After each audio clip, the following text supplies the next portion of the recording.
Wow, I just broke the ring. Real nice. Hey guys, welcome back to the channel. Glad to see you back. It's a good thing it's not like one of those bad dates where they ghost you and you never hear back. So I'm glad you're back. So we're actually working on the Goblin on this one, but we're actually going to be building some fire horsepower here. Got a Gen 2 LNF Ecotec block from General Motors. This is what's going to power our street legal adult go-kart here. I think it's going to be a good one. I think you guys are going to like this one. If you've never actually seen one of these motors, they do some serious power, but they're actually pretty simple. We got ourselves some nice shiny parts that are going to go in here, so not going to want to miss this one. Actually, really not going to miss this one. I saw one of the guys' comments last week. Is actually pretty funny. Yes, we are building engines and double kit cars in a single garage. All right, so let me shut up and tell you what we're actually doing here. So I'm not gonna bore you and go through the history with this motor here. So if you're interested, it's gonna be somewhere wherever YouTube puts links on the screen. So came out of another car. It's going in the Goblin. It's a turbocharged Gen 2 LNF, capable of some serious power. We got it cleaned up as much as it's going to get cleaned up for now. We are building bottom end, top end, new jowls, new gaskets, new seals. Yeah, just everything. If you guys saw the members only video, yeah, I'll put a link for that as well. We had some issues with the Hastings. I'm not going to go in depth about that, but when in doubt, just go with General Motors. This motor was already built up from GM for some serious power with these molly sets, and we're just going to go with what they put on at the factory, because the guys that own these are running them into the ground. I mean, a lot of teenagers are driving these like crap here. So just a really quick little note for the Ecotec guys that are actually going to be using this non-certified professional, I have no idea what I'm doing video to try to guide themselves through their build. Don't do what I do here. But if you're doing the 2.0, 2.2, 2.4, or pretty much whatever Ecotec you have, if it was Bob Lutt's General Motors and it was turbocharged, you got this block. All right, let's do some quick ring checks here. Even though they're not filed to fit, we've got a few different combinations. Well, we can be 78 thousandths of an inch to 135 thousandths of an inch. And I totally didn't take off the old rings off of these. So let's pull these off.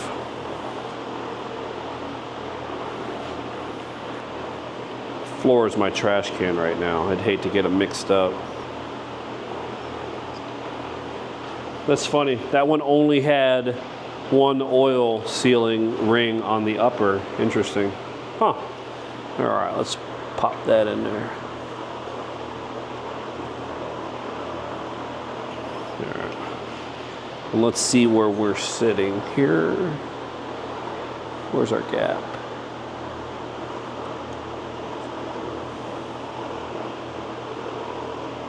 All right.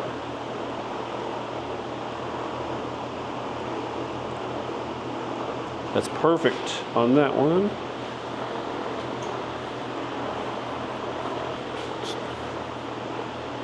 Let's see if we can go.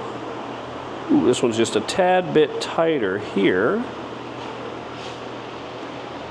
We got the number 2 piston.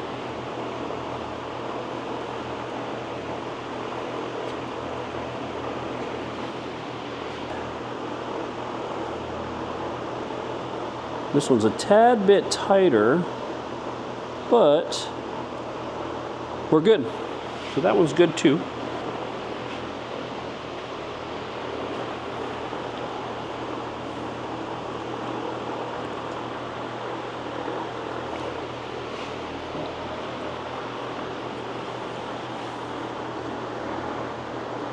Ooh, so the gap's a little bit bigger on that one, but that's fine.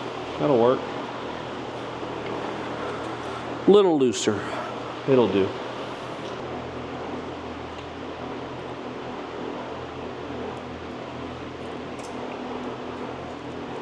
Because only the center ring is marked. All right, that'll do it for what is that, number 3?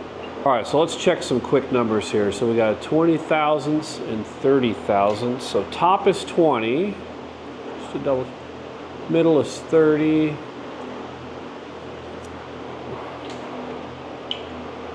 Top is 20. It's a little tight. And then middle is 30. All right. And 20 and 30 being on the tight end. So we've got a bit of a range on everything. I think I'd have to double check the numbers again. 20 and then 30. All right, so that's good.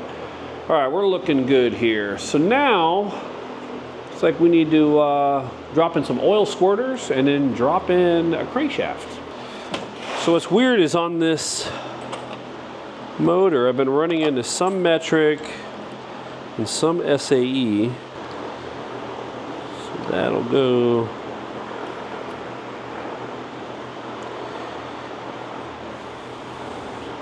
Now they do sell replacements for these, and typically there really isn't a need to replace these unless they've been hit.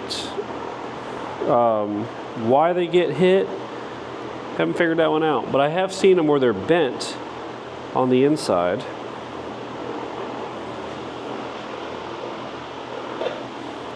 But this is better than the Gen 1. Like I said, the Gen 1 was casted into the block, so it's nice that they actually have these ones. So if they do break, you can just replace them right from the bottom. You still have to pull the crank out.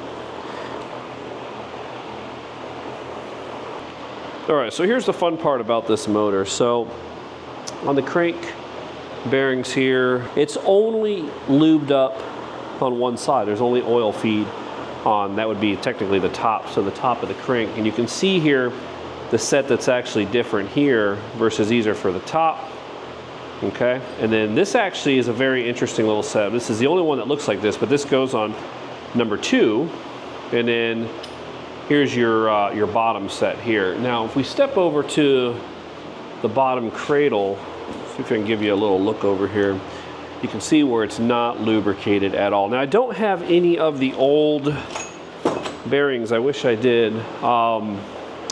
I wanted to show you where you do get kind of like an improper wear. It's not bad. It's not total failure, but it can definitely happen. And what you'll see is the bottom ones here, the ones that are lubricated, are awesome condition. And then when you get the bottom ones, yeah, so bottom ones, they'll be pretty much scoured and pitted. So again, I've owned a few of these motors. I've never really seen an issue with that. Typically they fail because the water pump or the head gasket fails.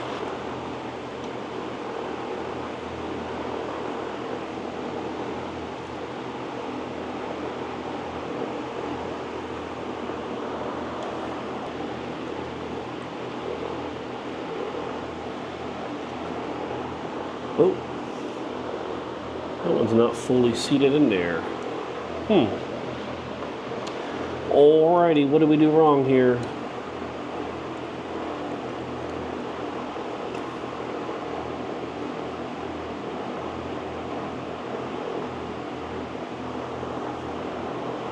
There we go. Alright, really interesting here.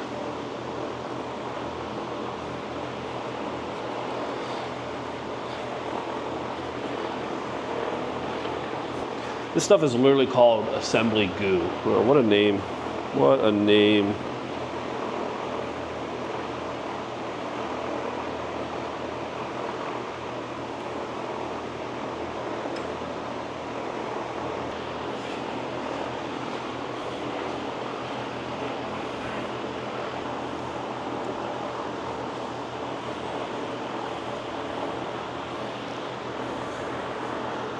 Oh boy, that's close there on that one. Maybe that's why it's bent.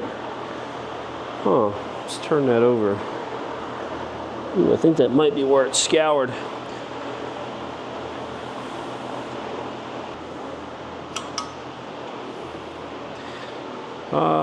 This was pretty rusted out from when I actually washed it, but that one didn't have any pitting. Yeah, let's put that down there. Won't mix things up.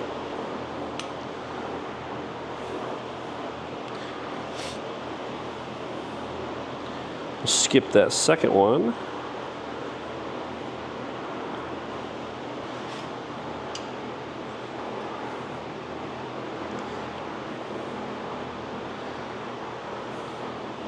For the grand finale. If you're building this, make sure that goes in number 2. The weird, the funky looking one. Otherwise it ain't gonna run right. Now why? I have no idea. Little of our goo in there. God, what a terrible name for a product. Oh man, my RTV's all dried up. They're like $10 each. And they are torque to yield. A lot of guys think there's a conspiracy theory out there that they just want to sell you more bolts. I'd be one that would probably believe that.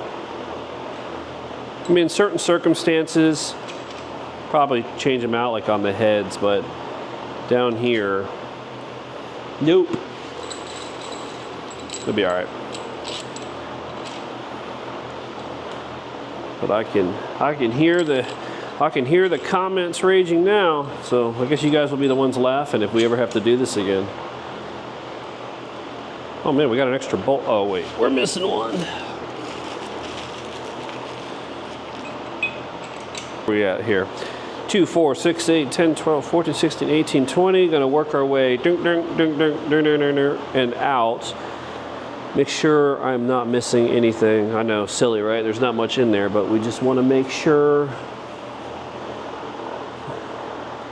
Man, that is like really close to that there. Let me show you guys this. It's pretty wild. So remember I was talking about that piston, well, cylinder 1, that oil. Look at these oil squirters. So that's 2, that's 3, and that's 4. See how they're straight, straight, straight, and then look at that one. It's almost like it was hit, but then again, I don't know, maybe that's the way it's designed. There's nothing in the book about that, but boy, is that really, really close. So, I don't know. I saw a little bit of scouring there. There we go. But it is what it is at this point. It's been running fine, so we'll leave it like that.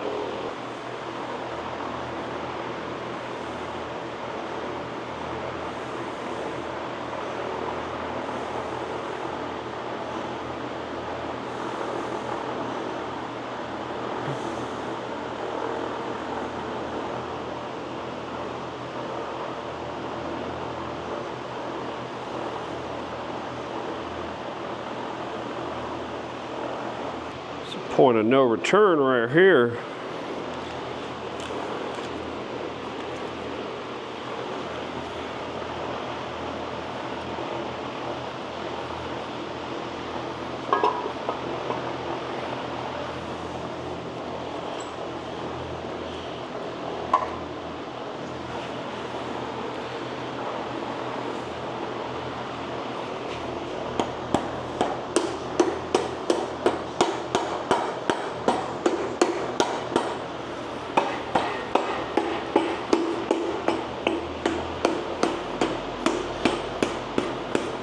Now, if you think about it, this is a lot of lower end cradle bolts for this motor, for a 4-banger. Let that soak in for a second. It's a 4-cylinder, and it's an Ecotec. And Ecotecs do not have, well, new GM Ecotecs have a terrible rap, but this is not new GM. Bob Lutz, man. Bob Lutz GM.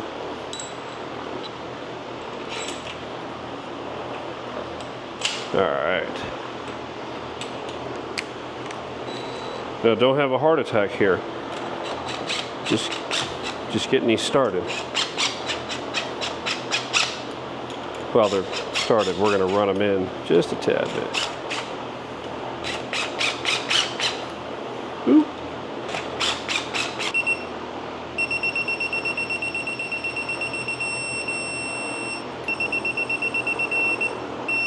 6, 7,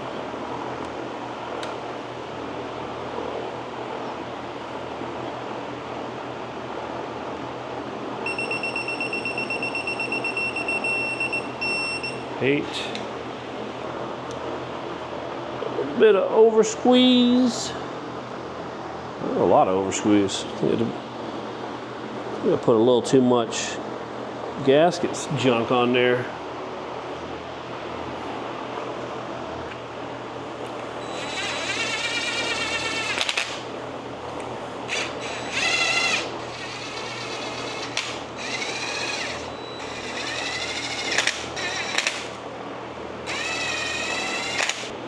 Don't want to use a big extension on there. Let's see if that'll work. The extensions throw off the numbers.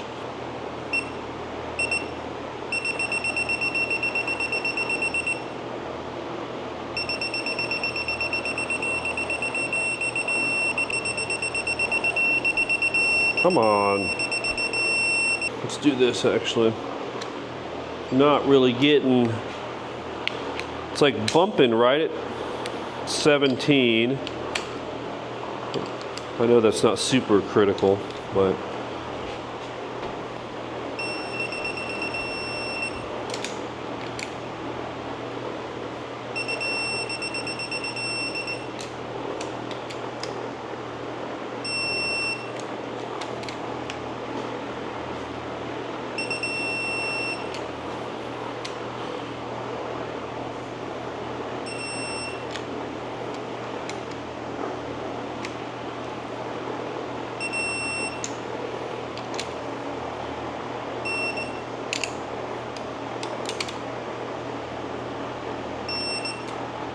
so same thing for the rod bearings. We're going GM sets on these.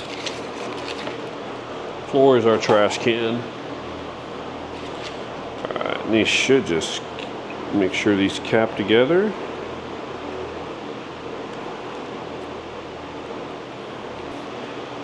So that's the intake side, that's the exhaust side, and then you can see the arrow there.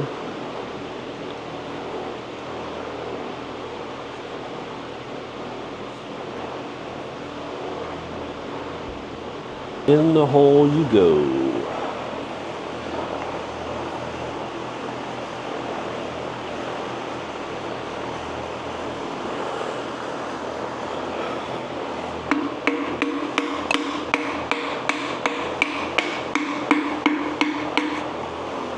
All right.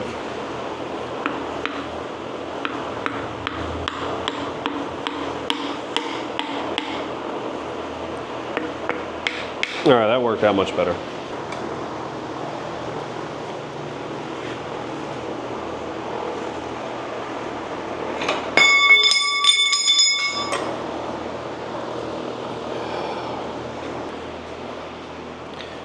All right, so I'm having a lot of issues with number 2. So we're gonna come back to that one a little later. That's the second attempt I've tried to put it in, and it's just not working out. Do this. I don't want to have to redo bearings on this side too, so let's add a little bit of our goo right here. This will help hold it in. Because what's happening is when I'm tapping it, it's rod bearing is flying out on the bottom.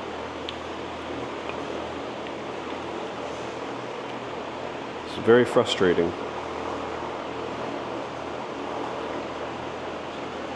All right.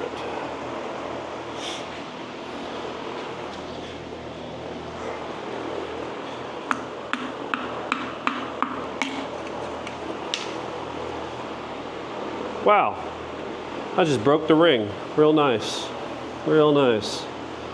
So that one's got to come back out now. So we'll tap that out, flip her upside down.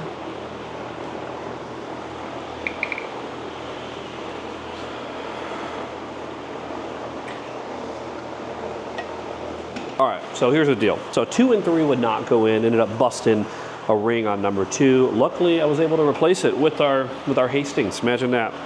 But these are 18 foot-pounds and then 100 degrees.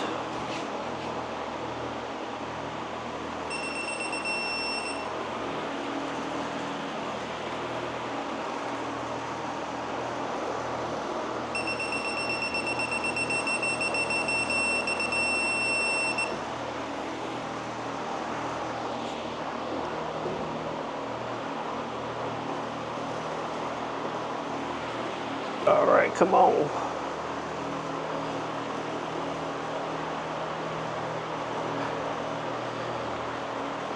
There. So I was going to put the oil pan on now, but we're going to wait on that. We'll probably do that closer towards the end. Reason is you might drop something in the motor. You got to get it out later, like a bolt or a nut or a piston ring, like earlier, broken piston ring. The head gasket for these, remember those bolts I was talking about? They're like $10 from GM.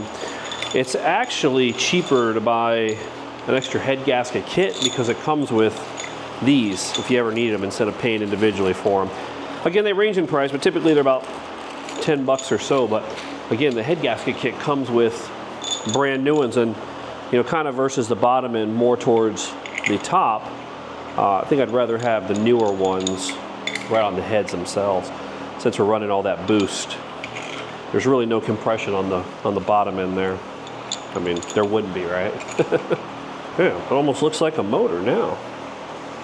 Sweet. All right, so we finally hit that point. I do have to tell you though, I ended up having to pull these pistons out 2 more times. We started running into some serious issues. It wouldn't turn over very smoothly. Come to find, it was smooth. I don't even know what I just said there. Smoothly.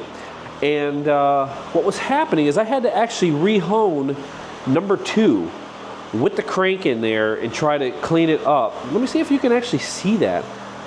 Nice little scour mark right in there. I got it as good as I could get, but not even too sure what was happening with that. But somehow, when we took it apart, which I'm starting to believe that this motor may actually have been torn into before, is the caps on the bottom end were swapped. They were kind of mixed up, so they weren't fully seating on the rod ends, which was causing essentially an improper mount. Got that fixed. Everything glides perfectly now. It turns over perfectly.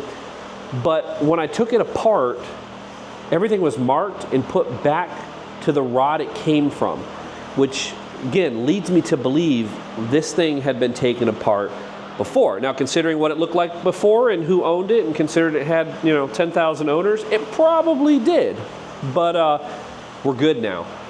So that's going to do it for part 1 on our build here. We still need to do the oil pan and the heads here. The heads, we're going to go ahead and leave stock for now. Had some conversations with a very particular company that does a lot of work on these Ecotecs here, a lot of aftermarket upgrades. And I was going to do cams and springs and upgrade from the 54s, go up into the 80s, and then do their cam upgrade. But after talking with them, it's not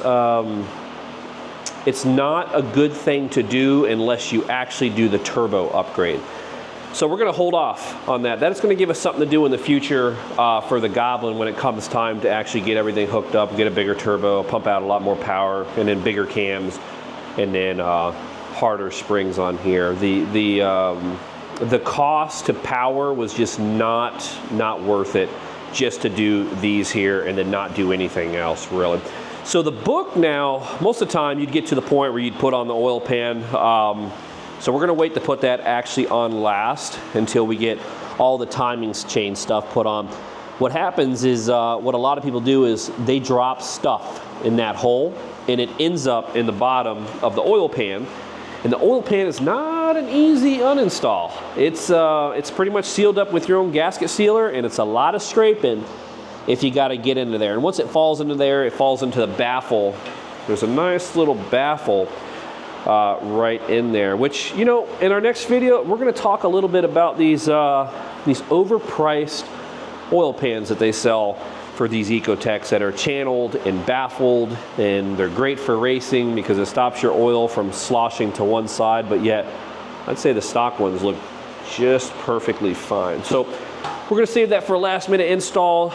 We will install the heads on the next one, new head gaskets, new everything. I gotta get all of this pretty much cleaned up all in here before we get it situated. But that does it for the Ecotec build for our, I'm just gonna call it the adult go-kart, the adult street cart with a K. But yeah, that does it for the Ecotec build, guys. If you have any questions, just let me know in the comments section below, and I'll see you next time.